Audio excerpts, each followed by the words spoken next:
Hi everybody, I'm Steve McDonald and this is your Investor's Daily Edge midweek market update. In focus this week, the transition earnings season kicks off, cyclical versus structural changes in the economy, and Washington misses the mark again. As predicted, the SEC settles with Goldman Sachs with no mention of fraud. Housing gets mixed news. Bargain basement prices coming soon to a stock market near you, and of course, the Slap in the Face Award. Last week, I described this earnings season as the transition earnings season, and I stated that the market would no longer accept cost-cutting for increased earnings that would require revenue growth and real top-line growth. IBM and Goldman Sachs were the first big victims of this trend. Both had great earnings but weak revenues in some or most areas, and both got spanked royally by the market. Going forward, look for companies that have real sales growth and real revenue growth. This market will no longer reward cost-cutting with higher stock prices. It's time to stand and deliver or get out of the way. Next up, cyclical versus structural changes. This idea came from Mohamed El-Arian of PIMCO. The credit crisis and the resulting recession that just won't seem to go away have resulted in significant structural changes in our economy. Deleveraging by the average consumer alone has thrown a huge wrench into the works of this country. Washington seems, though, to only be able to throw cyclical fixes at the problem, one cutting interest rates and stimulus packages, and it's no wonder they're not working. These cyclical fixes only address what had been in the past, the ups and downs due to, of course, cyclical issues. What we have are real structural issues that need fixes, and of course, D.C. is way off base and will continue to be until we reach the crisis stage again. The continued ambiguity and outright hostility or hostile approach this administration has taken towards business and banking has driven investors underground, and I'm beginning to wonder if they'll ever come back. It's adding to the problem, so stay tuned. Goldman Sachs and the SEC. Goldman Sachs settled with the SEC as I said they would, and as I also said, there was no mention of fraud in the settlement. Yes, it was a big dollar amount, but it was a drop in Goldman Sachs' bucket. Oh well, the more things change, the more you know the rest of that one. Housing. Mixed numbers from the housing market this past month. Starts were down 5% in June, but permits were up 2.1% versus a drop of 5.9% in May. The starts were down, but they were better than last month.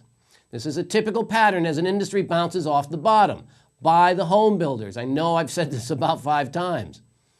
Next up, bargain basement prices coming soon. Now, there was an interesting discussion this week about weak consumer sentiment and investor fear and the effect it's been having on the market, specifically on large cap dividend-paying stocks. As we here at IDE have been saying for some time, big cap dividend payers are cheap and are paying very nice and in most cases very secure dividends. This weakness in the market is an opportunity to get in on some of the best investments that we're going to see for the next few years. I said in the early spring of this year, if you don't have dividends coming in, you may not have anything coming in for a long time. So this month, the Sound Profits is featuring a special edition where we will be focusing only on the huge value that we see in the markets right now in big cap stocks with dividends. The idea is to put you, our members, where we know you'll make money no matter what Washington and Wall Street do for the next few years. Take a look at this. If all you do is pay the $49, a whole $49 for a one-year subscription, and you only use the 3 ideas that we give you this coming month, you usually get 3 a month, this is going to pay for itself many, many times over. And finally, here it is, the Slap in the Face Award for this week. This isn't funny this week, but I have to laugh anyway because these two crack me up. The old cheek smacker this week goes to 2 Republicans who have given us not just financial regulation reform, but health care giveaway too. Scott Brown and Olympia Snowe. These 2 geniuses gave the Democrats the 61 votes they needed to bypass all the checks and balances in our system that would have forced some compromise into both of these bills. Instead, we have what Steve Forbes described as a government takeover of both industries with virtually unlimited government control. As for financial regulations, Mohamed El-Arian describes it as lowering the speed limit on all interstates to 20 miles an hour and putting cops at every mile marker to give out tickets to speeders. That should really help promote the job growth we need right now, don't you think? Having Washington bloodsuckers penalize investors almost at will. Just wonderful. The old cheek smacker is well deserved for these 2. They've made possible a one-party system, which is essentially what we have right now. A one-party system whose decisions the vast majority of Americans oppose and have done damage that will take years to unravel, if ever.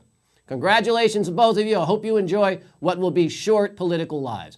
See you guys Friday. Thanks so much for being a part of this. I'm Steve McDonald. Thanks again.